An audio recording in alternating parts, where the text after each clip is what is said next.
ne change pas. Jésus ne change pas. Jésus ne change pas. Alléluia.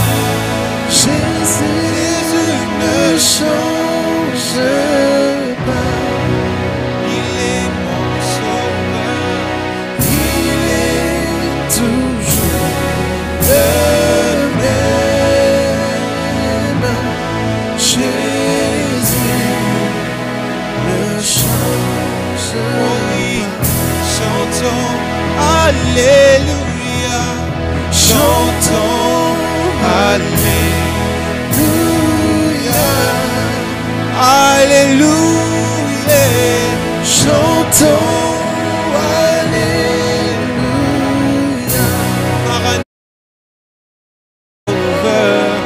Il est toujours le même. Jésus ne change pas. Seigneur, nous t'élèvons ce matin. Qui est comme toi, Jésus? Reçois la gloire et l'honneur en ce matin, Dieu de gloire, Dieu de paix. Le Dieu des esprits des prophètes, c'est toi. Le Dieu des esprits des prophètes, c'est toi. Nous t'élèvons parce que tu es Dieu. Nous t'élèvons en ce matin, nous te rendons la gloire, l'honneur et la majesté qui t'est due. Car tu en es digne, Seigneur. Dans les cieux, sur la terre et sous la terre, il n'y a aucun nom élevé si ce n'est le nom de Jésus. Le nom qui est au-dessus de tout autre nom. Le nom devant duquel 12 ennemis péchés et toute langue confesse qu'il est Dieu. Seigneur, ensemble avec les saints de partout, nous venons élever ton nom. Nous venons te célébrer. Nous venons te dire que tu es bon. Nous venons te dire que tu es merveilleux. Nous venons te dire, ô Père, que nul n'est semblable à toi. Nul n'est semblable à toi, Adonai. Nul n'est semblable à toi, Rabbi. Nous t'appelons Rabbi parce que tu ne changes pas. Tu es le même Dieu. Le Dieu d'Abraham, d'Isaac et de Jacob. Le Dieu qui agit avec mes pères. Et le Dieu qui me conduit en ce jour. Et le Dieu qui marchera avec nous dans le futur. Seigneur, nous te bénissons. Nous te bénissons. Nous te bénissons car tu es Dieu. Alléluia. Nous te bénissons car tu es Dieu. Que la gloire te revienne. Jésus ne change pas. Jésus ne change pas. Alléluia. Jésus ne change pas. Il est mon sauveur. Il est toujours le même. Tu es le même. D'éternité en éternité. Jésus ne change pas. Chantons Jésus ne change pas. Jésus ne change pas. Il est le même. Alléluia. Jésus ne change pas. Il est mon sauveur. Il est toujours le même. Il est le même. Jésus ne change. Est-ce que où tu es, tu peux dire chantons Alléluia. Chantons Alléluia. Il est là pour te toucher. Alléluia.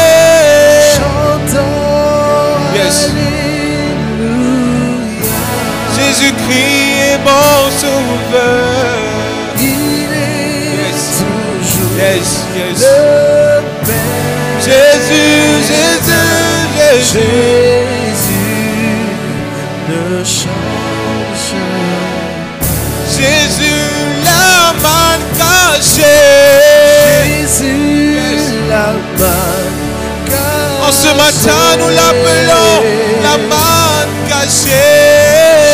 Jésus la manne cachée. Il est mon pourvoyeur, mon bienfaiteur. Jésus est toujours le même. Jésus ne change pas. t'élèvons, Jésus. Nous t'élèvons. Nous te rendons gloire car tu es Dieu. Tu es Dieu, tu ne changes pas. Yesu Masi Obongwanitié. Obongwanitié Yesu. Gloire à toi, gloire Nikolo na nyonso yondoza. Gloire à toi, Nikolo ya nyonso zotukisa bomoi na yondoza. Nikolo ya nyonso zokana ba projet na yondoza. Seigneur, en ce matin, tu ne veux pas élever le nom d'une quelconque maladie. Tu ne veux pas élever le nom d'une quelconque complication. Mais je viens élever le nom de Jésus. Je viens élever le nom de Jésus. Le nom qui est au-dessus de tout autre nom. Je viens élever ton nom, Seigneur. Alléluia. Alléluia.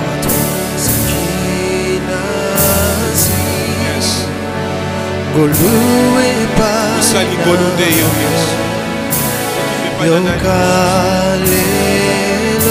yoka motema mwana azongeli yo Yesu.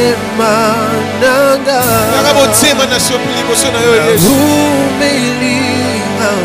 Posa komona yo Yawe. Napinzai nakotika yo te Yesu. Nakotika yo te. Pona Yesu nantimi nanga nyonso posananga tikala mokoti nanga pona Yesu nantimi nanga nyonso posananga tikala mokoti nanga bontabe na yo bontabe na yo bontabe na yo bontabe na yo bontabe na yo bontabe na yo bontabe na yo bontabe na yo bosantu na yo bosantu na yo bosantu na yo bosantu na yo.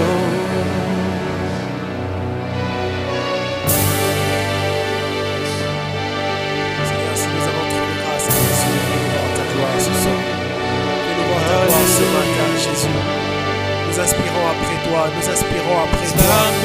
Nous aspirons après toi, Seigneur notre Dieu. Ne nous laisse pas seuls, ne nous laisse pas seuls. La Bible dit que tu nous enverras le consolateur. Et cette même Bible me dit encore qu'au temps de la fin, tu répandras de ton esprit sur toute chair. Repends ton esprit, repends ton esprit, Yahweh. Repends ton esprit. Moi je sais que tu es là. Hey, Sopanguya, Sopanguya nayo. Totatola ete ozanzambe. Totatola ete ozanzambe. Seigneur, répands ta gloire. Répands ta gloire. Alléluia. Répands ta gloire, Seigneur Jésus. Nous voulons te voir. Nous voulons te voir, Jésus. Alléluia. Car il est glorieux et digne de régner. L'agneau est souverain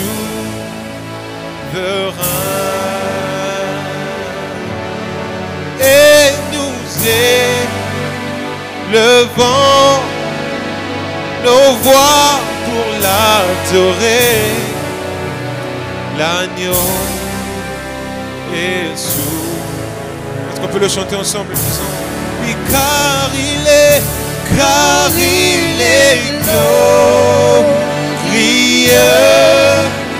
et digne de régner. L'agneau de Dieu, l'agneau est souverain. Ce matin nous élevons nos voix pour l'adorer.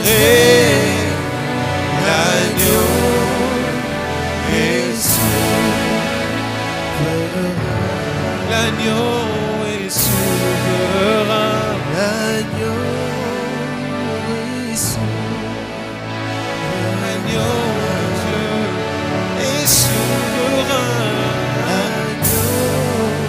alors que nous voulons entendre ta parole. Nous te disons ce matin que tu es l'agneau souverain. Que cette parole vienne nourrir notre âme. Car tu es l'agneau souverain. C'est toi l'agneau. Enseigne-nous, parle-nous, toi l'agneau souverain. Parle à nos cœurs, édifie nos âmes, agneau souverain. Nous voulons t'entendre, nous voulons te sentir dans nos maisons. En ce matin, répands ta présence, agneau souverain. Quand tu es là, tu nous fais du bien, agneau souverain. Dans ta présence, il fait beau vivre, Seigneur. Sois l'agneau souverain.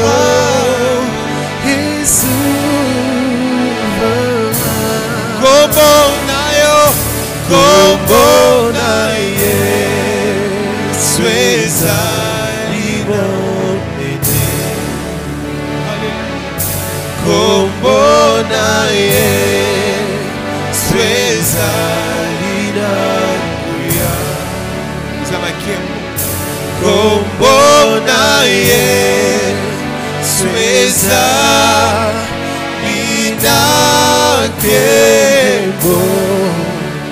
Ekope salomiko, ekope sa eseko, ekope sa yamapapoli. Nabikisami, nabikisami nakona Yesu, nakangolami.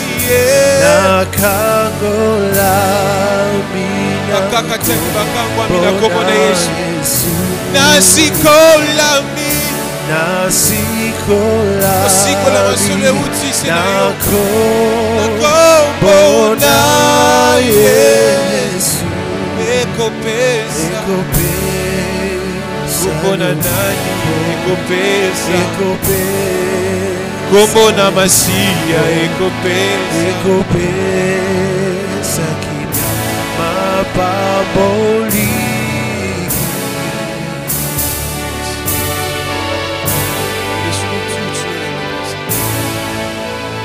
Como na yo deza komwe tumwa minikolo bakombo nyonso. Como na yo nde tondima kosalela. Como na yo nde tondima kokumbamela. Como na onde tondima kotombola kosanzola konetola. Yango na tongo lelo tolobi moko taza lokola yo. Yango na tongo lelo totatoli na mongongo makasi pe tolobi ete oza Nzambe likolo na nyonso. Oza Nzambe likolo na nyonso. Yoza Nzambe likolo elobi. Yoza Nzambe. Yoza Nzambe mabele lobi. Yoza Nzambe, Yoza Nzambe likolo elobi. Yoza Nzambe, Yoza Nzambe mabele lobi. Yoza Nzambe, Yoza Nzambe. Oui, Dieu Seigneur. Likolo elobi. Yoza Nzambe, Yoza Nzambe mabele lobi. Yoza Nzambe, Yoza Nzambe. Il n'y en a point d'autre comme toi, Seigneur.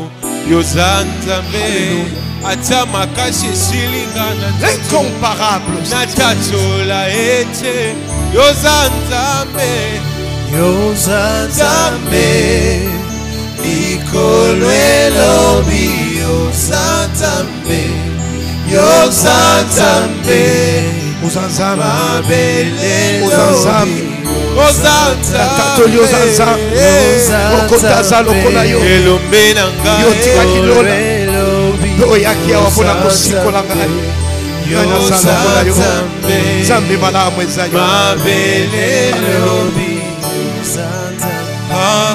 Reçois l'honneur, la louange et l'adoration. Tu es Dieu. Reçois l'honneur, la louange et l'adoration. Reçois l'honneur, la louange et l'adoration. Reçois l'honneur, Jésus. La louange et l'adoration. Reçois l'adoration. Tu en es digne, Reçois l'honneur. À cause de ce que tu es. La louange à cause de ce que tu fais. l'adoration. Merci parce qu'à cause de toi, Reçois l'honneur. marchons la tête haute. La louange. Alléluia. Nos lendemains sont assurés. Alléluia. Nanya salokola yo. Zambe malamu, zambe na nguyeza yo. Zambe nangae. Zambe mobali. Zambe natila motema. Zambe. Alléluia.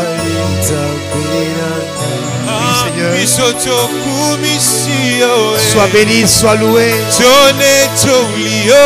Gloire te soit rendue.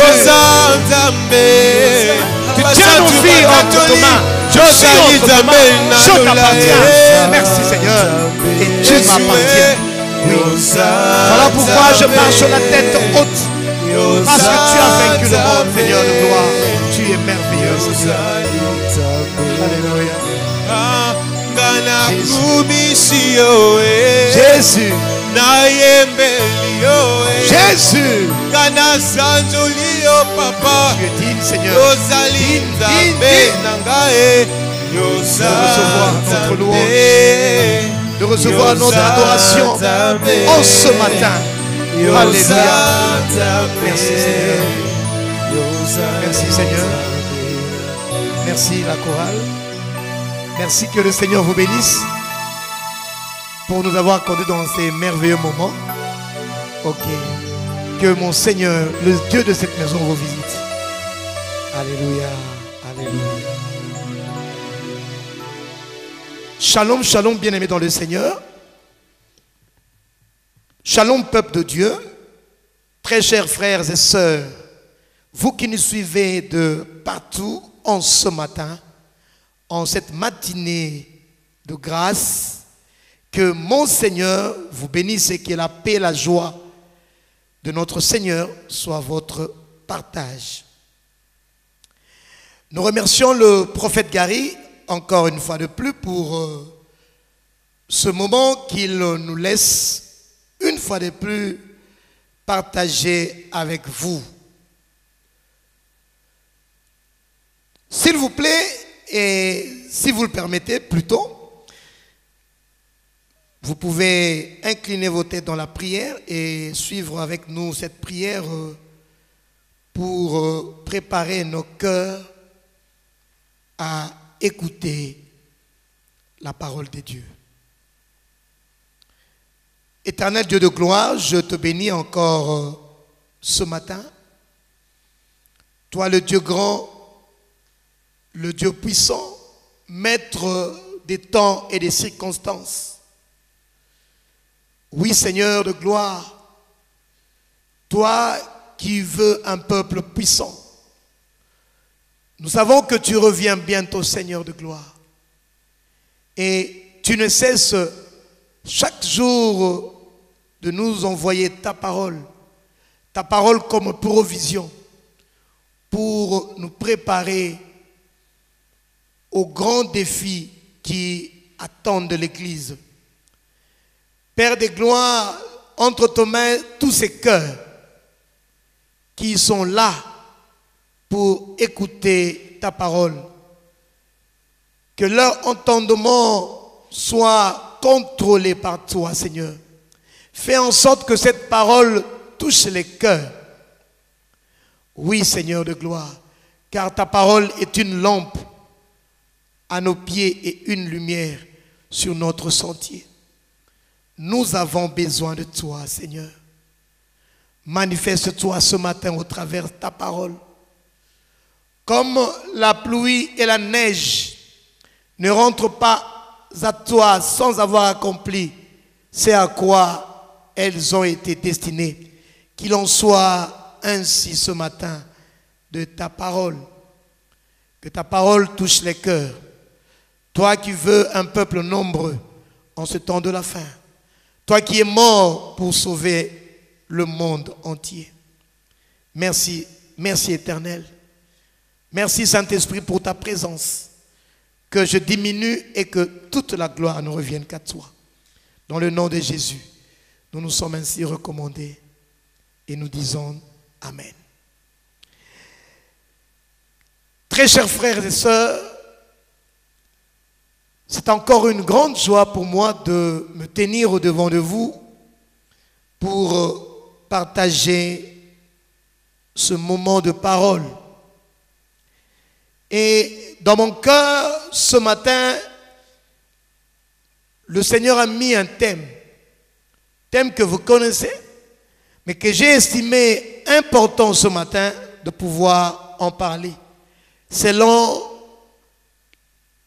l'orientation que le Saint-Esprit nous donnera. Donc, nous allons parler ce matin de la présence de Dieu.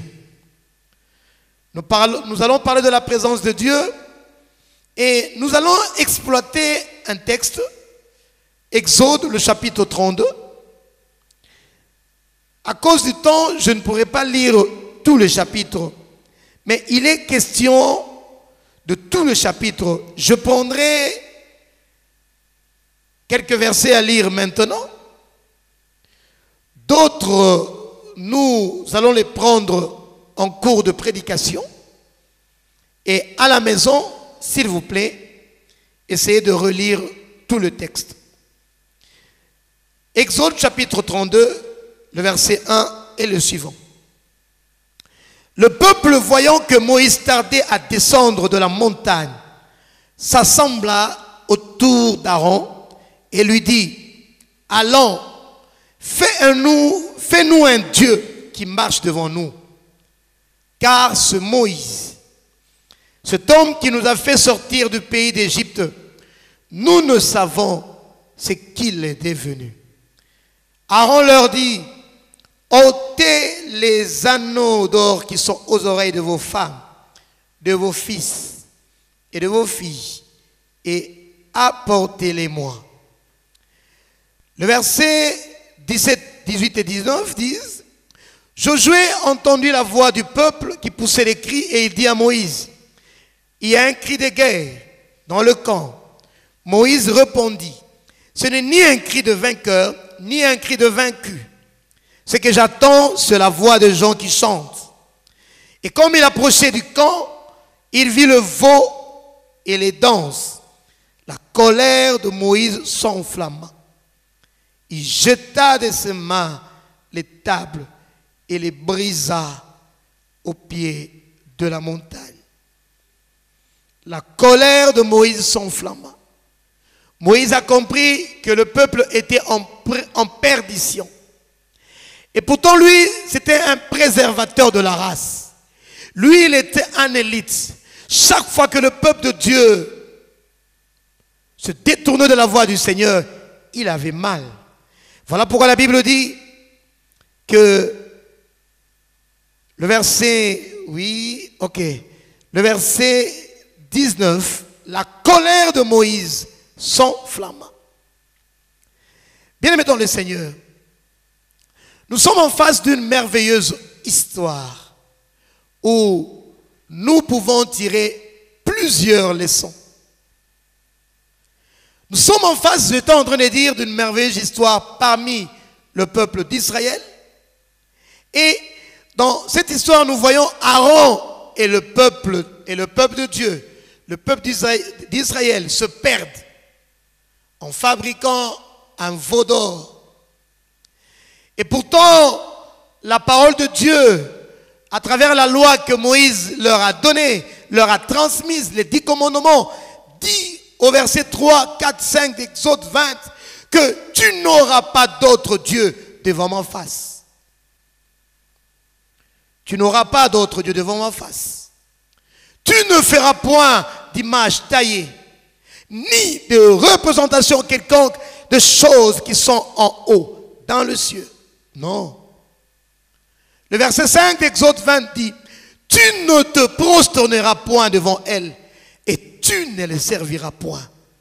Car moi, l'Éternel, je suis un Dieu jaloux qui punit l'iniquité des pères sur les enfants jusqu'à la 3e et la 4e génération. Mais curieusement, Aaron et Israël oublient tout cela. Aaron et Israël oublient tout de la loi du Seigneur. Je parie que cela nous arrive aussi 2 fois. 2 fois, nous mettons de côté la parole de Dieu à cause d'une certaine jouissance, à cause de certains intérêts que nous poursuivons qui ne cadrent pas nécessairement avec la loi de Dieu. Et ici, curieusement, au verset 4 et 5,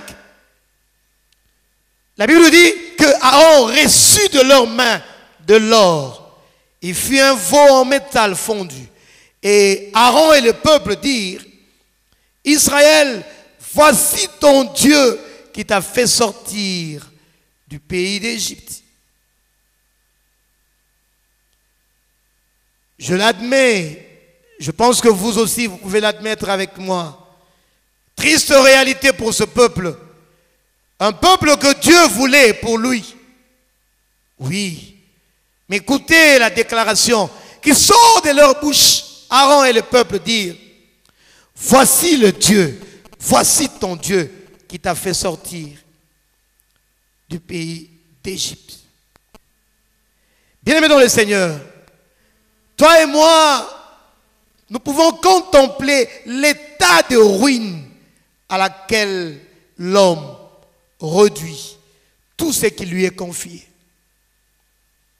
Oui, bien-aimés dans le Seigneur, triste réalité, comme nous allons le voir pendant ce sermon. Et pourtant, Dieu voulait accompagner ce peuple. Et pourtant, Dieu a fait des grands prodiges au milieu de ce peuple.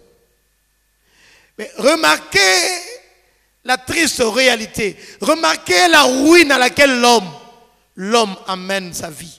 L'homme amène son cœur. L'homme est en train de réduire à des choses abjectes tout ce que Dieu lui confie. Et au verset 21, Moïse en descendant dit à Aaron, que t'a fait ce peuple pour que tu l'aies laissé commettre un si grand péché? Nous remarquons et nous contemplons que l'attaque de Moïse s'adresse directement à Aaron. Il laisse le peuple. Il commence par Aaron. Voilà pourquoi tout ce temps nous sommes en train de parler des élites. Dieu se cherche des cœurs qui puissent préserver la race. Voilà pourquoi j'étais en train de dire la fois passée que Dieu a un grand intérêt. Dieu a une grande préoccupation pour ce qui concerne les âmes du Seigneur. Voilà pourquoi il a laissé les cieux. Il a laissé les cieux et il est venu mourir pour ses âmes. Il est celui qui a dit à Moïse, paie mes agneaux, paie mes brebis. Parce que les brebis ont tendance à aller dans des directions, dans des endroits dangereux. Nous l'avions dit.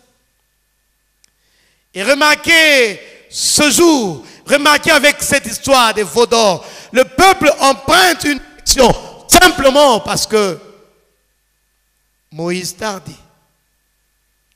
Bien-aimé dans le Seigneur, je t'en conjure, même si les promesses de Dieu tardent dans ta vie, même si tu passes par des expériences que tu ne sais expliquer, même si tout ce qui arrive au-devant de toi n'a plus d'explication, tu sembles fatigué, Tu sembles atterré, tu sembles lassé. Laisse pas.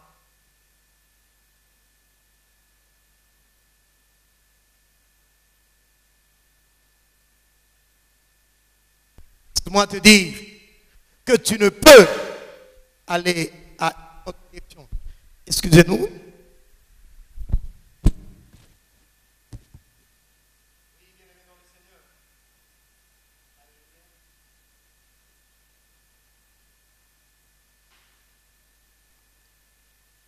Tu ne peux aller dans une autre direction, j'étais en train de dire. Oui, bien-aimé dans le Seigneur. La première réaction de Moïse est envers Aaron. Parce qu'Aaron est le conducteur du peuple. Je suis en train de parler à un cœur, à un peuple. Dieu est en train de chercher ceux-là qui peuvent préserver la race du Seigneur. Oui, bien-aimé dans le Seigneur.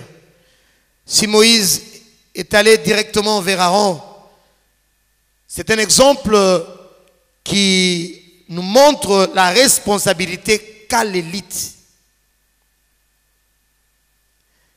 La responsabilité que tu as, leader. Parce que tu dois préserver une race. Tu dois transmettre quelque chose à ta race.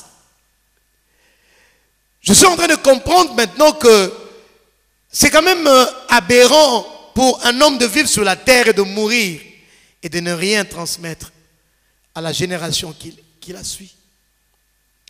Je suis en train de dire que cette affaire d'âme, cette affaire de croyants, touche le Seigneur au plus haut point. Et je comprends aujourd'hui pourquoi à 3 reprises, il a parlé de cela à Pierre. Paix mes agneaux, paix mes brebis. Je comprends pourquoi il a dit à ses disciples, enseigne-leur à observer tout ce que je vous ai prescrit. Mon frère et ma soeur, nous avons une grande responsabilité.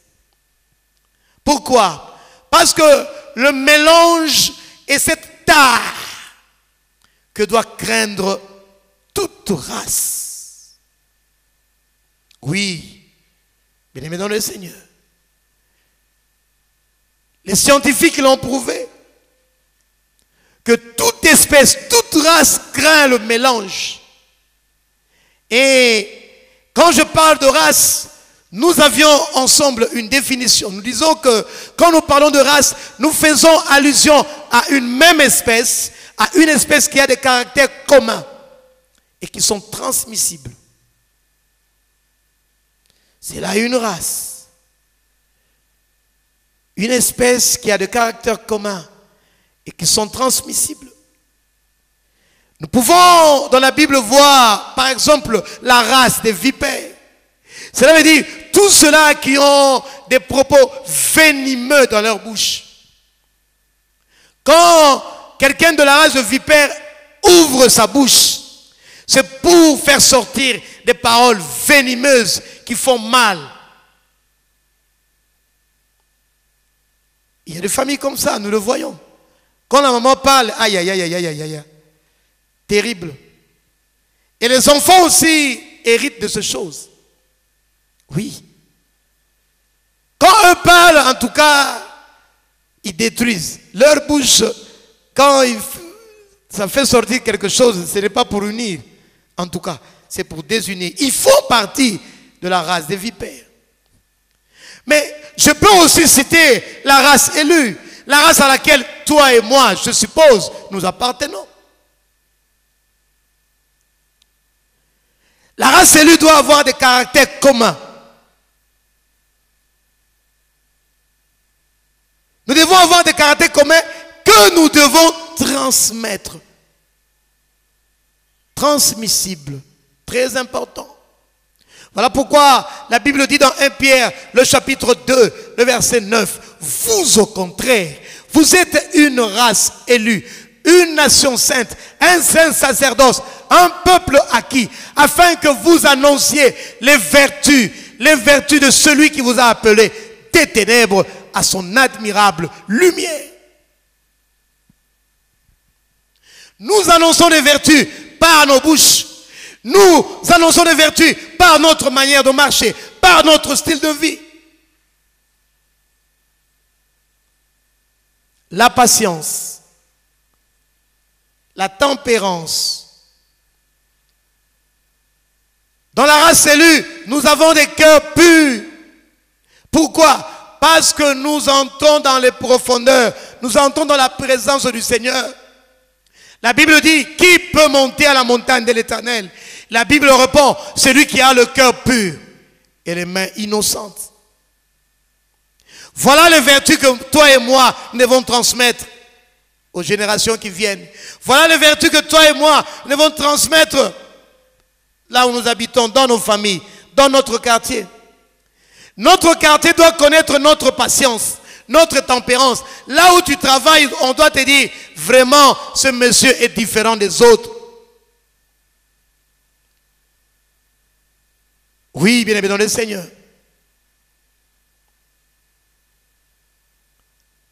Et de leur bouche, les bouches de ceux qui font partie de la race élue, il n'y a que des paroles remplies d'actions de grâce et des bénédictions qui doivent être proférées. Je ne peux parler comme le commun des mortels. Déjà par ma bouche, on doit reconnaître que ce monsieur fait partie de la race élue. Oui, bien aimé dans le Seigneur. J'étais en train de dire que le mélange, c'était ce que toute race avait à craindre.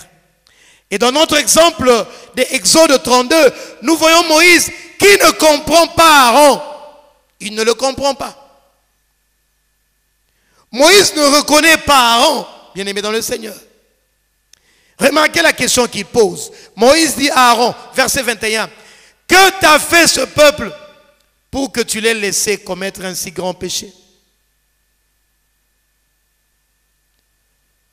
Bien aimé dans le Seigneur, ce matin, j'ai une envie de te poser la question. Est-ce que quand on voit ce que tu dis, quand on regarde à ce que tu fais, est-ce que nous pouvons reconnaître que tu fais encore partie de la race élue? Ici, nous voyons Moïse ne pas reconnaître Aaron. Qu'est-ce qu'a fait ce peuple?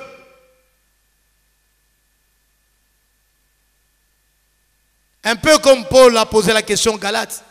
Qui vous a ensorcelé? Vous qui avez commencé par l'esprit, vous voulez terminer dans la chair?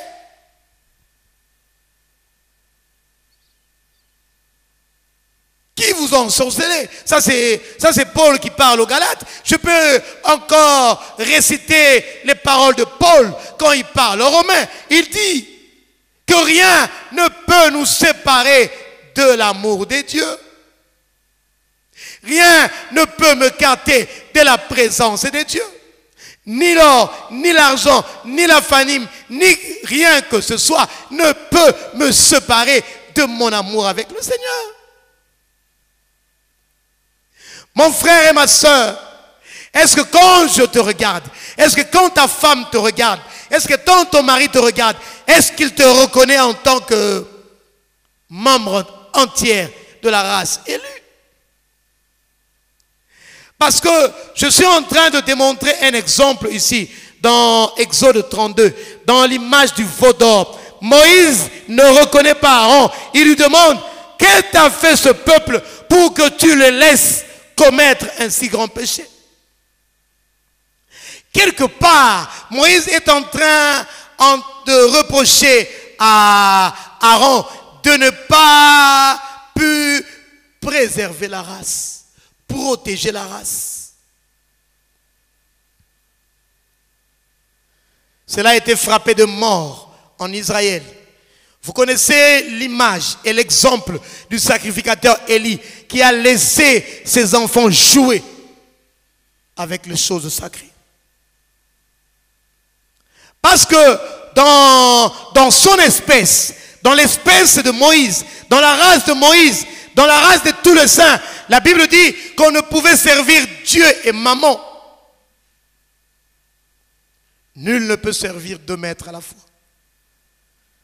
Matthieu 6, 24. Mon frère et ma soeur, je l'ai dit, je le répète encore aujourd'hui, personne ne peut servir Dieu et la prostituée. Non. Parce que nous avons affaire à un Dieu qui est jaloux.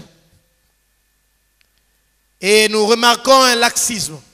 Nous remarquons un laisser-aller dans la réponse de Aaron. Versets 22-23. Aaron répondit que la colère de mon Seigneur ne s'enflamme point. Tu sais toi-même que ce peuple est porté au mal. Verset 23. Ils m'ont dit, fais-nous un Dieu qui marche devant nous, car Moïse, cet homme qui nous a fait sortir du pays d'Égypte, nous ne savons ce qu'il est devenu. Ça, c'est l'explication que Aaron donne à Moïse. Tu connais toi-même ce peuple. Tu le connais toi-même. Ce peuple est toujours porté vers le mal. Ça, c'est tout ce qu'Aaron trouve bon à dire à Moïse. Un laisser-aller, un laxisme. Frère, soeur, papa, maman, tu dois apprendre à dire non aux sollicitations du diable. Jésus a dit non aux sollicitations de Satan. Tu peux prendre toute cette gloire à toi, mais seulement prosterne-toi au-devant de moi. Jésus a dit niet. Ce matin, je t'exhorte par les compassions de Christ à ne pas vouloir simplement satisfaire ou réjouir les hommes. Mais la première chose que tu dois t'atteler chaque jour dans ta vie, c'est que tu puisses d'abord plaire au Seigneur. Moïse savait dire non. La Bible dit que Moïse refusa d'être appelé le fils de la fille de Pharaon. Il a préféré être maltraité avec le peuple de Dieu plutôt que d'avoir pour un temps la jouissance du péché. Moïse refusa d'être appelé le fils de la fille de Pharaon. Il accepte d'être maltraité avec le peuple de Dieu. Pourquoi? Parce qu'il avait la rémunération. Il voyait par la foi la rémunération du Seigneur. Aujourd'hui, les hommes ne veulent pas persévérer avec le Seigneur. Les hommes refusent les difficultés, refusent les épreuves. Ils refusent carrément. Mais Moïse savait dire non. La Bible dit qu'il a préféré être maltraité avec le peuple de Dieu. En d'autres termes, malgré les sollicitations du diable, il a lutté pour garder son identité. L'identité de la race. Il n'a pas voulu trahir sa race. Et laisse-moi te dire, mon frère et ma soeur, cela doit être une lutte dans ta vie de chaque jour. Ne pas perdre son identité. Malgré tout. Malgré les sollicitations. Malgré les avances de l'ennemi. Ne perds pas ton identité. Comme Moïse. Il refusa par la foi. Oui, il refusa par la foi. C'est-à-dire dans la présence de Dieu. Parce que la foi, la Bible dit que la foi vient de ce qu'on entend. Et ce qu'on entend vient de la parole de Christ. Et personne ne peut écouter, personne ne peut obéir sans être dans la présence de Dieu. Oui, on ne peut écouter le Seigneur que dans sa présence. C'est là où on peut écouter le Seigneur. Il y a un autre qui a refusé également. Un autre qui avait appris. Un autre qui savait dire non. Daniel.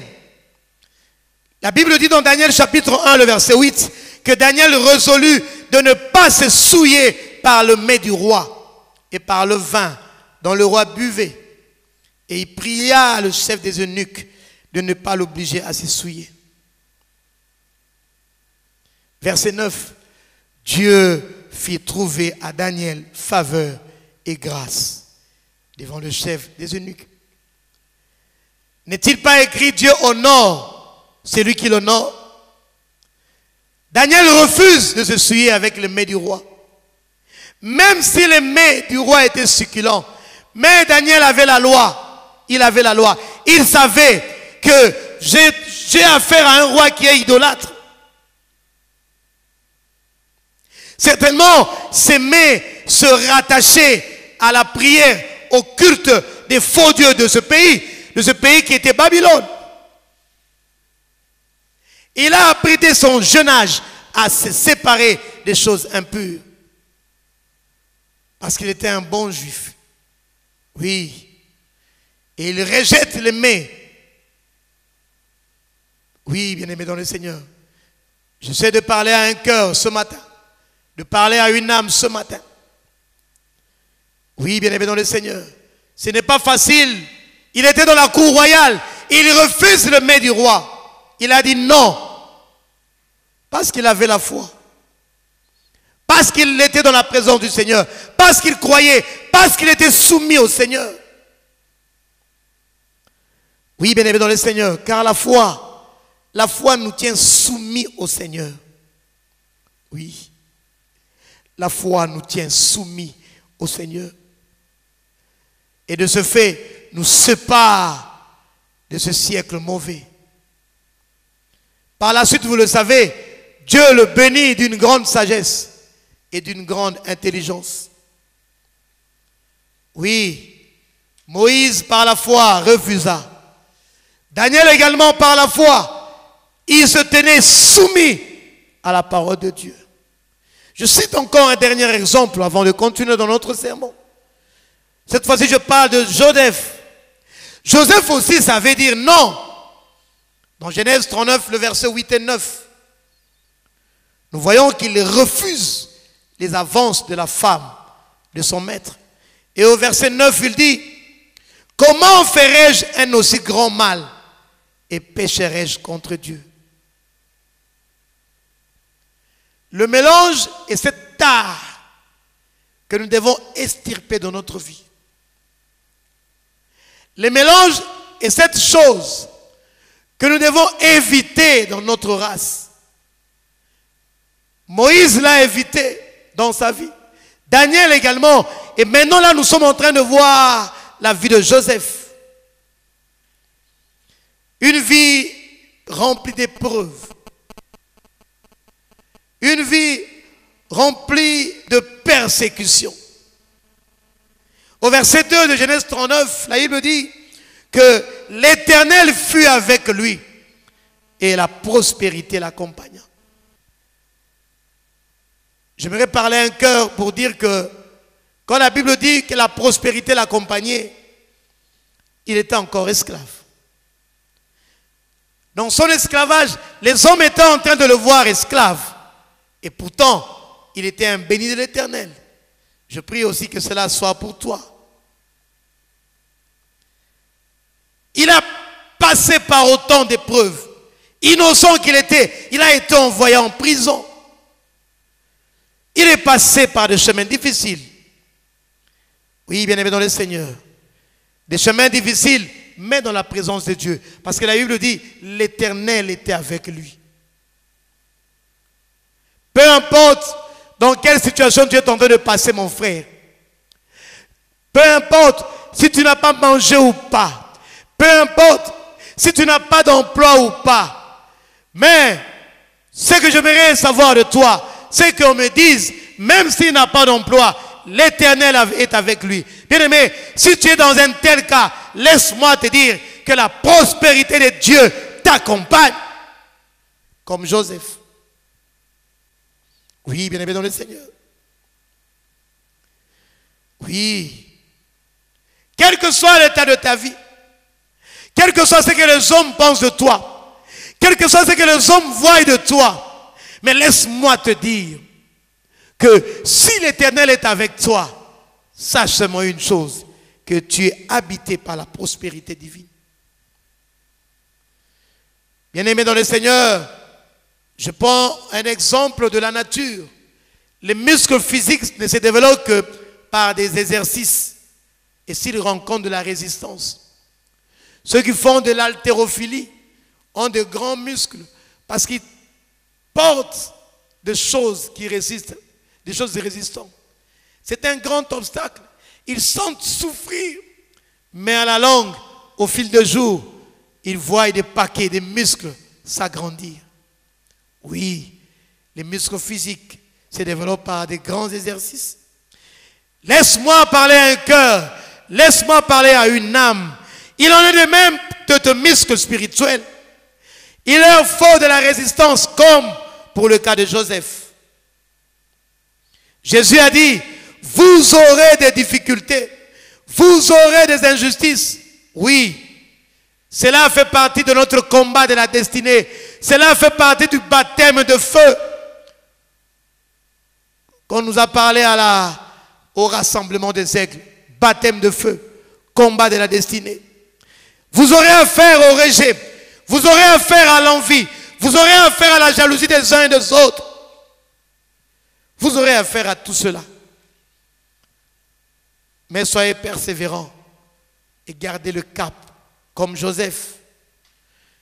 Joseph a dit, comment ferais-je un aussi grand mal et pécherais-je contre Dieu? Nous pouvons comprendre à ce niveau que sa relation, sa communion, son intimité avec le Seigneur était la seule chose au monde qui primait au-delà de tout. Oui.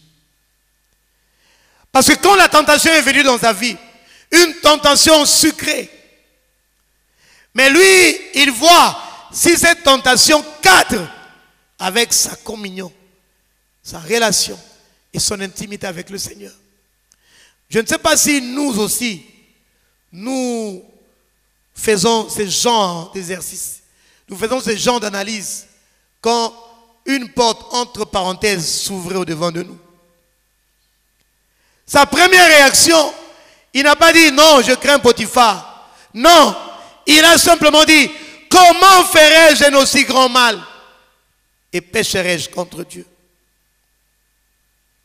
Oui, oui, bien aimé dans le Seigneur, la seule chose qui comptait pour sa vie, la seule chose qui primait pour sa vie, c'était sa relation avec le Seigneur. Oh, je suis en train d'exhorter une âme ce matin. Je suis en train de parler à un cœur ce matin. Oui, ne trahis pas ta communion avec le Seigneur. Ne marchonne pas ton intimité avec le Seigneur. Si tu l'as déjà marchonné, alors tourne-toi et cours vite pour récupérer, pour entretenir ta communion avec le Seigneur. Voilà ce qui doit être la première préoccupation pour ceux de ma race, c'est-à-dire la race des saints, la race élue, la nation sainte que Jésus s'est appropriée à la croix de Golgotha. Voilà ce que doit être la présence de Dieu. C'est ça ce qui doit primer dans notre vie. Alors que vous écoutez cette parole, retenez cette leçon. Gardez cette sagesse comme Paul. Comme Paul. Paul pouvait dire qu'il n'a voulu savoir parmi les hommes que rien d'autre que Jésus. Et Jésus-Christ crucifié. Son regard s'est pointé vers Jésus. Parce qu'il était de la même race que Joseph. Voilà les attributs que toi et moi devons transmettre à notre génération. Voilà les attributs que toi et moi devons transmettre aux frères et sœurs qui viennent après nous. Oui, même pour tous ceux-là qui sont de cette église, l'église des ambassadeurs pour Christ, nous avons une alliance, nous avons été enseignés dès notre jeune âge dans cette église à avoir une alliance, sainteté à l'Éternel. Oui, caractère commun, nous devons l'avoir, oui, mais non simplement l'avoir, mais nous devons également transmettre. Comme j'étais en train de dire dès le commencement, au début de mon message, qu'il était aberrant que toi et moi, nous ne puissions rien transmettre à notre génération. Si nous pouvons revoir notre marche, Merci Seigneur parce que tu nous apprends ces choses. Bien-aimé dans le Seigneur, que tout ce qui arrive dans ta vie te serve. Que ce soit les épreuves, que ce soit les persécutions, que ce soit les tentations, que tout ce qui arrive dans ta vie te serve. M'entendez-vous? M'entends-tu? À la place de murmurer, à la place de dire de n'importe quoi au devant du Seigneur, bien-aimé dans le Seigneur, écoute-moi, que tout ce qui arrive dans ta vie, que tout ce qui arrive dans ma vie me serve. Comme cela a servi à Joseph. Prends tout ce qui arrive dans ta vie comme une bonne occasion pour comprendre Dieu. Et il dit que ceux qui connaîtront le Seigneur agiront avec fermeté. Que tout ce qui arrive dans ma vie m'aide. Que ce soit du côté négatif, que ce soit des choses qui ne plaisent pas. Mais que tout cela, que tout ce qui arrive dans ma vie m'aide. Cela puisse être une occasion pour comprendre Dieu. Bien-aimé dans le Seigneur, sers-toi de ces circonstances pour aller encore plus loin dans le développement de ton caractère chrétien. Que les épreuves qui viennent au-devant de toi te servent à aller encore dans d'autres dimensions, dans le caractère chrétien. Oui, bien-aimé dans le Seigneur, n'est-il pas écrit, si nous souffrons avec lui, nous régnerons également avec lui. Romains 8, 17, ce sont des amortisseurs. Oui, pour abaisser notre chagrin. Oui, pour nous consoler. Une bonne consolation, une consolation qui vient de la part du Seigneur. Si nous souffrons avec lui, nous régnerons également avec lui. Romains 8, le verset 17. Parce que là, il nous dit qu'il ne permettra pas que vous soyez éprouvés au-delà de vos forces. Parce qu'il est au contrôle de toutes choses. Bref, nous comprenons que le péché, Joseph avait compris que le péché n'était pas une vertu de son royaume. Parce que cela attise, cela faisait en sorte que nous puissions rompre notre intimité avec le Seigneur. Joseph avait compris cela, le secret de la présence. Moïse également a compris le secret de la présence. Daniel de même, pour rien au monde, il ne pouvait rompre la présence de Dieu.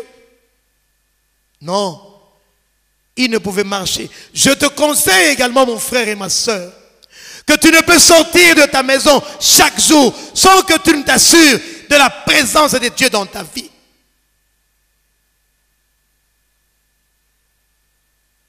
Parce que tous ces hommes qui ont veillé à la communion, tous ces hommes qui ont gardé leur intimité avec le Seigneur, tous ces hommes qui ont été dans l'intimité avec le Seigneur, ce sont ces hommes qui ont aussi su préserver la race du Seigneur. Voilà l'orientation que je suis en train de prendre avec cette présence de Dieu. La présence de Dieu pour nous servir à préserver la race. La présence de Dieu pour nous servir à transmettre les gènes. Personne ne peut résister à la gloire du monde s'il n'est conduit, s'il ne porte en lui la présence de Dieu. Alors que j'étais en train de faire une émission dernièrement, une question m'avait été posée. On m'a demandé pourquoi est-ce que les politiciens ont des belles paroles quand ils sont dans l'opposition, mais quand ils goûtent au pouvoir, ils changent de langage. Je leur ai dit que personne ne peut refuser la gloire que s'il est habité par la présence de Dieu. Personne ne peut dire comme Jésus, retire de moi Satan, car il est écrit, on adorera. Personne ne peut se souvenir des écrits de la parole de Dieu que s'il n'est dans la présence de Dieu. Oui. Sinon, cela sera chose impossible. Oui, bien-aimés dans le Seigneur. Nous devons avoir la présence de Dieu dans nos vies pour préserver la race. Aaron n'a pas su préserver la race parce qu'il n'était pas monté là. Il y a eu Moïse et Josué seuls qui sont montés. dans la présence de Dieu. Eux, ils ont su préserver la race. Eux pouvaient communiquer les attributs divins. Parce qu'il est écrit dans la parole de Dieu, qu'as-tu que tu n'aies reçu? Bien-aimés, sans Dieu, nous ne pouvons rien faire. Et nous recevons toutes choses dans la présence de Dieu. Parce qu'il est écrit, tout don parfait, toute grâce excellente vient du Seigneur. Et moi, je peux ajouter, dans la présence de Dieu. Si tu n'as pas été dans la présence de Dieu, qu'est-ce que tu vas communiquer aux autres? Oui, bien-aimé dans le Seigneur. Joseph, nous venons de le voir, il a été délivré de la prison par la main de Dieu. Vous pouvez lire l'histoire, vous allez comprendre. Et Dieu a permis qu'il passe par tous ces endroits pour acquérir un caractère dont il avait besoin dans son esprit. Qu'as-tu que tu n'aies reçu? Les épreuves qui venaient dans la vie de Joseph venaient pour qu'il puisse avoir un bagage dans la présence de Dieu pour communiquer aux autres. Le chômage dans lequel tu es en train de perdurer, les persécutions qui viennent au-devant de toi, permises par le Seigneur, feront en sorte que tu aies quelque chose, que tu aies un bagage à communiquer aux autres. Voilà pourquoi j'étais en train de dire que tout ce qui arrive dans ta vie doit te servir. Pourquoi? Parce que tu es entre les mains de Dieu. Tu es un chrétien. Tu crains le Seigneur. Et ta vie est entre les mains de Dieu. Dieu sait ce dont tu as besoin pour que tu sois ce que tu devais être. Le chemin de Daniel n'a pas été le chemin de Joseph. Le chemin de Joseph n'est pas le chemin de Moïse. Joseph est passé par son chemin. Parce que dans son chemin, il devait acquérir des bagages. Moïse également de la même chose. Il est passé par son chemin parce qu'il devait acquérir un bagage. Les bagages, nous l'acquérons dans la présence de Dieu, malgré les épreuves que Dieu lui-même permet. Pourquoi? Parce qu'il veut que tu puisses avoir un bagage que tu vas transmettre à la génération qui te suit.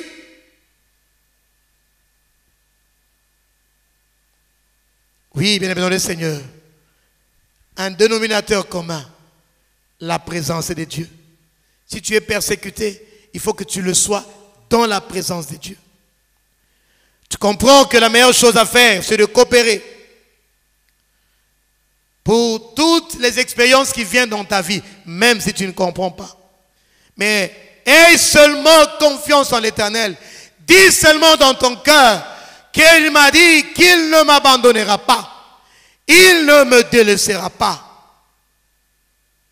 La seule assurance, c'est que tu sois dans la présence du Seigneur, comme Jésus. Il avait faim, mais il était dans la présence de Dieu, comme Joseph. Esclave, Genèse 39, le verset 2. Il nous dit que l'Éternel était avec lui. Esclave, mais dans la présence du Seigneur. Les gens le voient esclave, mais lui et le Seigneur, ils ont une relation plus qu'intime. Continue à demeurer dans ce mât. Oui, bien aimé dans le Seigneur. Parce que tu as déjà fait une grande route. Tu as déjà fait un grand chemin. Et tu connais l'amour de Dieu pour toi. Bien aimé dans le Seigneur. Ce que nous devons comprendre à ce niveau, c'est que depuis des temps, maintenant qu'est-ce que nous pouvons retenir? Qu'est-ce que nous pouvons retenir? Depuis de temps, Dieu a toujours voulu manifester sa présence parmi les hommes. Dès la Genèse avec Adam, jusqu'à nos jours, Dieu a toujours voulu habiter. Dieu a toujours voulu déployer son zèle. Dieu a toujours manifesté sa puissance parmi les hommes. Voilà pourquoi nous allons voir en Israël, le jour, il a donné la nuée. Et la nuit, il donnait la colonne de feu comme signe de sa présence. Vous le connaissez, nous le connaissons. La nuit et le jour. La colonne de feu la nuit. Parce qu'il a voulu toujours habiter parmi son peuple. Et le jour et la nuit. Voilà pourquoi tu ne peux craindre L'ennemi qui vient la nuit au devant de toi. Pourquoi? Parce que dans les désirs, dans le cœur de Dieu, dès le commencement du monde, il a toujours être parmi les hommes, manifester sa puissance parmi les hommes, jour et nuit. Il ne laisse pas de vide. Et plus tard, nous avons vu ensemble avec vous qu'il a donné l'arche de l'alliance comme lieu de sa présence parmi son peuple. Il a voulu siéger parmi les hommes par l'arche de l'alliance. Oui, bien-aimé dans le Seigneur. Et aussi longtemps que l'Éternel, la présence de Dieu était avec eux, ça vous le savez, Israël était toujours béni. Israël ne pouvait pas être battu. Israël était battu quand il permettait le péché dans leur vie. Alors là, Dieu se détournait d'eux et ils souffraient de la défaite. Oui, bien-aimé dans le Seigneur. Beaucoup de gens également, beaucoup de personnes ne prospèrent pas dans leur vie. Je ne dis pas toutes les personnes, parce que d'autres passent par des épreuves, nous venons de le voir. Mais il y a beaucoup de personnes qui ne prospèrent pas. Beaucoup de personnes n'ont pas de vie de victoire, parce qu'elles négligent la présence de Dieu.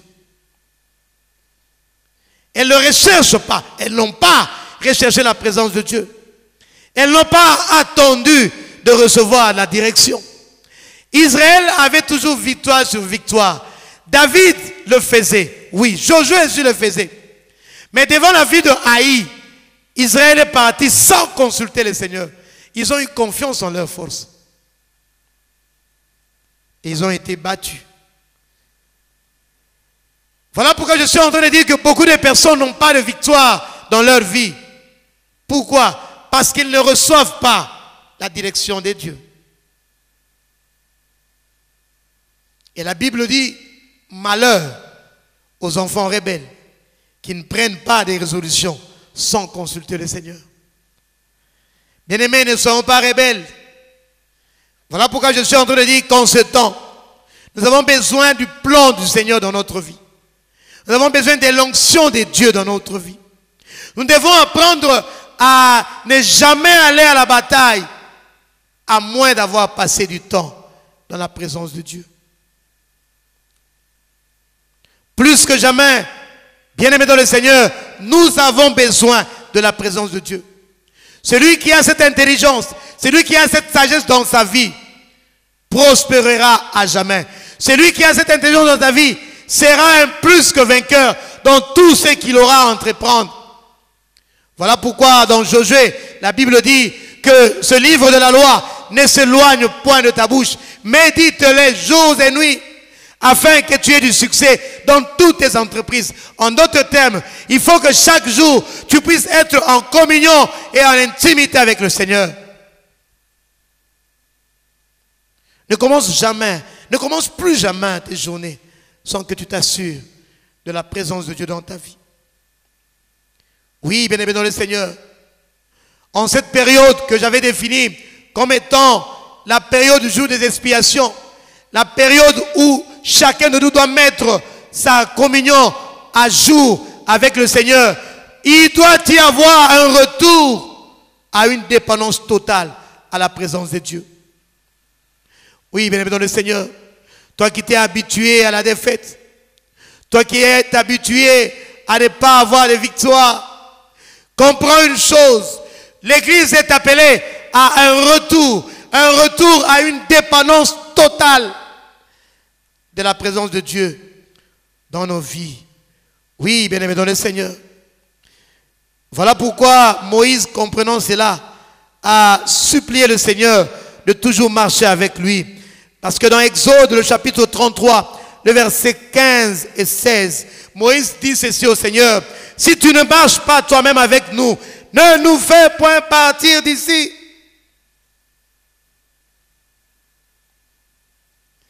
À une époque de ma vie, il y a longtemps, j'avais écrit au-dessus de mon lit, plus un pas sans l'Esprit du Seigneur.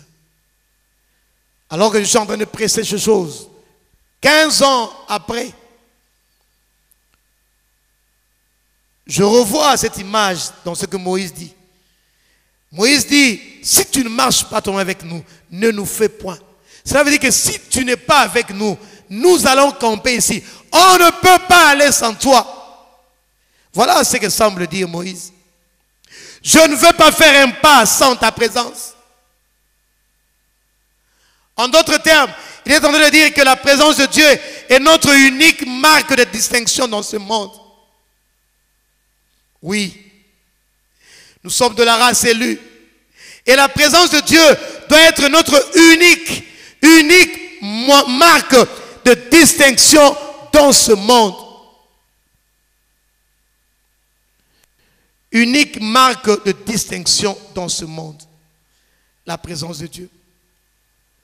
Même si tu n'as pas d'argent, même si tu n'as pas de voiture, même si tu n'as rien de semblable, laisse-moi te dire que ce matin, tu comprends que la présence de Dieu doit être notre unique marque de distinction. Nous allons nous distinguer des autres peuples par le port, par la présence de Dieu dans nos vies. Car nous sommes le temple du Dieu vivant. Comme Dieu l'a dit, j'habiterai et je marcherai au milieu d'eux. Je serai leur Dieu et ils seront mon peuple. Le monde doit nous reconnaître par la présence de Dieu dans nos vies.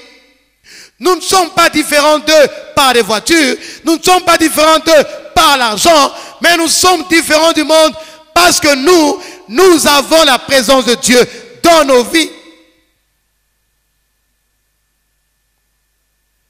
Et nous comprenons que la vérité que Dieu ne nous veut jamais hors de sa présence.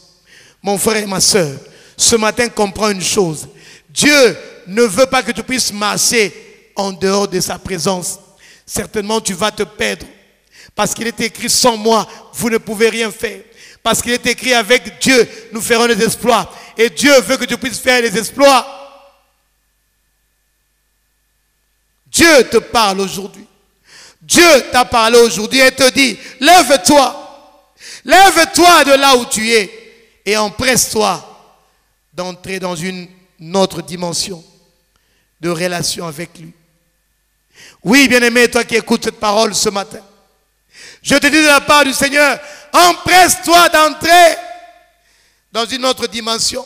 Recherche une nouvelle dose de la présence du Seigneur dans ta vie. Avance. Parce que Dieu veut manifester une autre dose de présence et de puissance dans ta vie. Oui, lève-toi. Comme pour l'apôtre.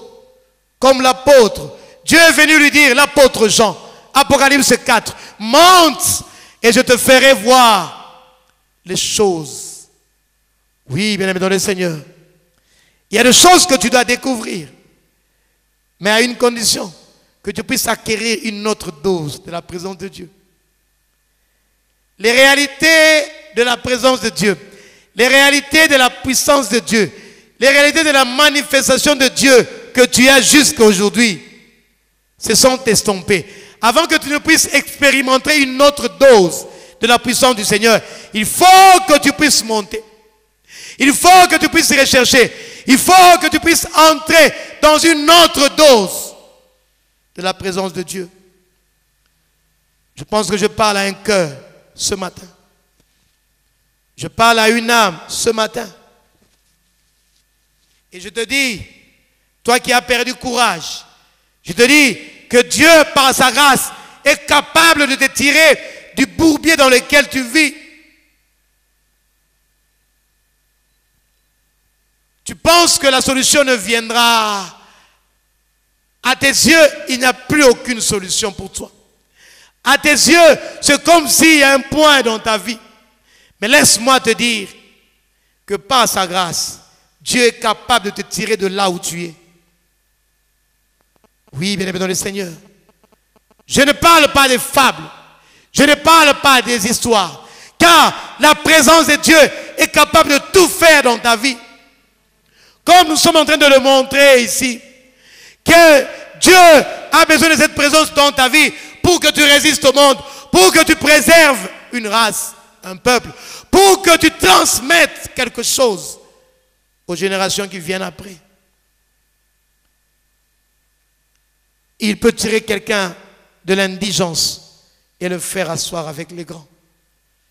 Il a tiré Méphibosheth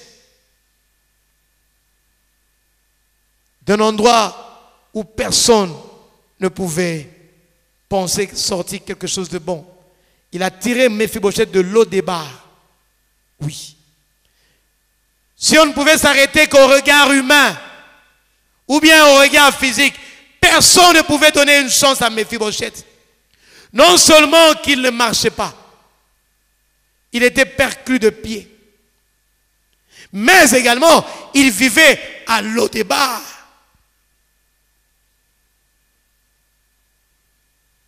Si les hommes ne pouvaient rien faire pour lui, mais il y a la grâce de Dieu là. La présence de Dieu peut faire tout cela. Dieu l'a fait. Il peut le faire aussi pour toi ce matin. Alors, qu'attends-tu, mon frère et ma soeur? Qu'attends-tu, papa, maman? Lève-toi où tu es. Cherche Dieu de tout ton cœur. Apprends à t'approcher encore davantage de lui. Jusqu'à ce que tu aies une nouvelle manifestation de sa présence dans ta vie. Lève-toi, mon frère. Va et embrasse la présence de Dieu. La présence de Dieu qui est bénéfique pour toi. La présence de Dieu qui est intéressante pour toi. La présence de Dieu qui peut faire exploser ta vie. La présence de Dieu, Dieu t'attend à ce que tu la touches pour qu'il puisse t'amener à une autre dimension de ta vie. Pour que tu ailles et que tu saisisses ta destinée. Que mon Dieu bénisse cette parole et que mon Dieu vous bénisse. Amen.